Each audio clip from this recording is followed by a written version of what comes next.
Mr. Man series, Mr. Muddle, by Roger Hargreaves.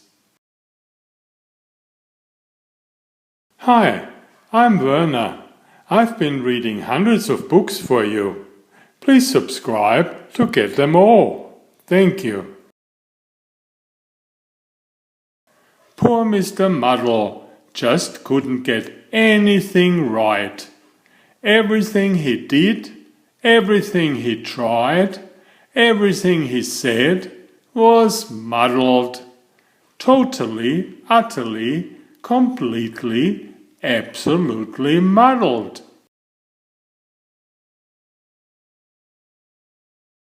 Imagine, for instance, something as simple as hammering a nail into a wall. Now, what could get muddled with hammering a nail into a wall? Mr. Muddle could get it muddled, and frequently did. Imagine, for instance, something as simple as putting on your coat. Now, what could get muddled with putting on your coat? Well, see for yourself. Only Mr. Muddle would put on his coat like that. Imagine, for instance, something as simple as going for a walk. Now, what could get muddled with going for a walk? Well, when your legs start walking one way and you start walking the other, that's a very muddly sort of a walk. Poor Mr. Muddle, walking one way and going another.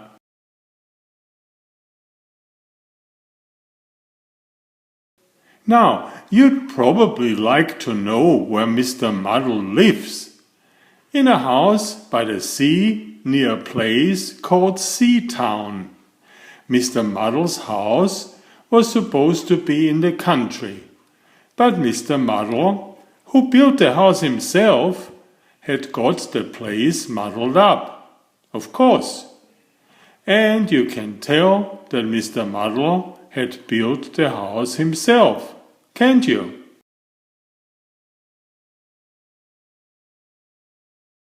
This story starts one afternoon when Mr. Muddle was having his breakfast. Yes, we know you don't have breakfast in the afternoon, but you do if you get your meal times muddled up. Mr. Muddle was having bread and butter and jam and a cup of tea with milk and sugar.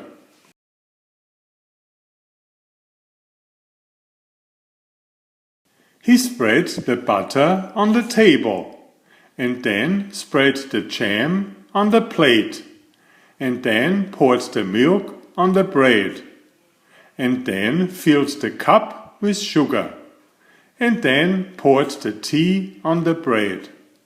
What a terrible, muddly, mixed-up breakfast!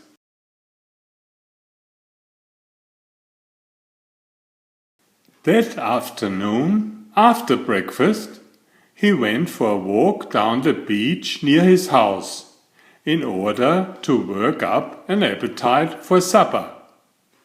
He met an old fisherman called George, whom he knew quite well. "Good afternoon, Mr. Muddle," said George. "Good evening," replied Mr. Muddle. George smiled. "How would you like to come fishing with me?" he asked. "Oh, no, please," replied Mr. Muddle eagerly.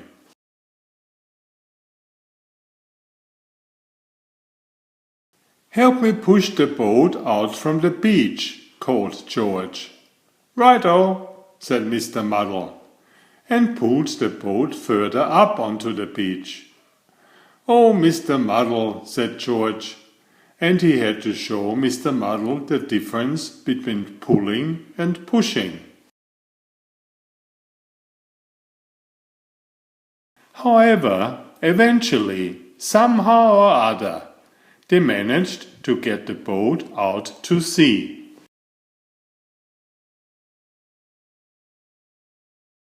"Now let's fish," said George, dropping a fishing line over the side of the boat. "Righto," said Mr. Muddle, and dropped himself over the side of the boat. Splash! "Oh, Mr. Muddle," said George again.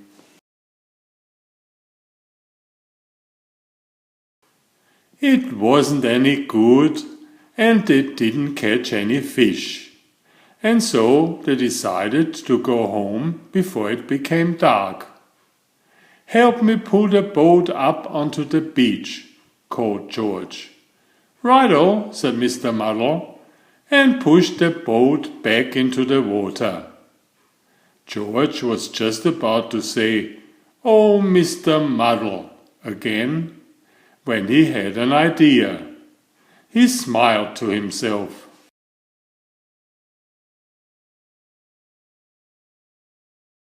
"Help me push the boat out into the sea," George called. "Righto," said Mr. Muddle, and pulled the boat up onto the beach.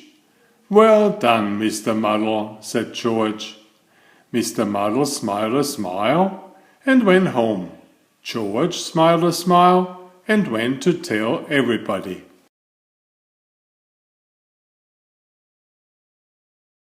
The following day, in Seatown, Mr. Brick, the builder, asked Mr. Muddle to hold his coat for him.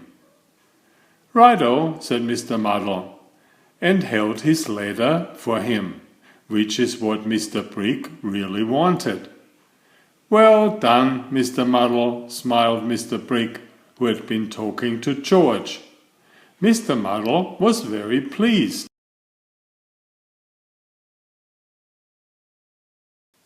Then Mrs. Scrub at the laundry asked Mr. Muddle to pass her the soap. "Righto," said Mr. Muddle, and passed her a clothes peg, which is what Mrs. Scrub really wanted. "Well done, Mr. Muddle," smiled Mrs. Scrub, who'd also been talking to George. Mr. Muddle was extremely pleased. And then Mr. Black, the coal man, asked Mr. Muddle to lift a sack of coal down from his lorry. "Righto," said Mr. Muddle, and lifted a sack of coal up onto the lorry, which is what Mr. Black had wanted all along. "Well done, Mr. Muddle," smiled Mr. Black. George had talked to everybody. Mr. Muddle was delighted. In fact, Mr. Muddle was so delighted, he decided to go home and cook himself a large meal to celebrate. Roast turkey and peas and potatoes and gravy. He put the turkey in the cupboard to cook. He peeled the peas. He put the potatoes in the refrigerator to boil. And then, do you know what he did? He tried to slice the gravy. Oh, Mr. Muddle! I'm sure you are much more organized than Mr. Muddle. Please subscribe if you haven't already, so you get all the other books. Thank you. Enjoy my new series Oliver and Jumpy. 19 video books with about 500 pictures. There's text, but I also read it aloud for the younger children. I have written 65 stories and had them illustrated at great cost for your children's fun. Oliver is an elegant tomcat and Jumpy is his lady friend. Oliver loves to ride in Jumpy's pouch when they go for adventures together. Please find a link to the first book in the description of this video. Please always subscribe and like if you find my effort interesting. Thank you so much.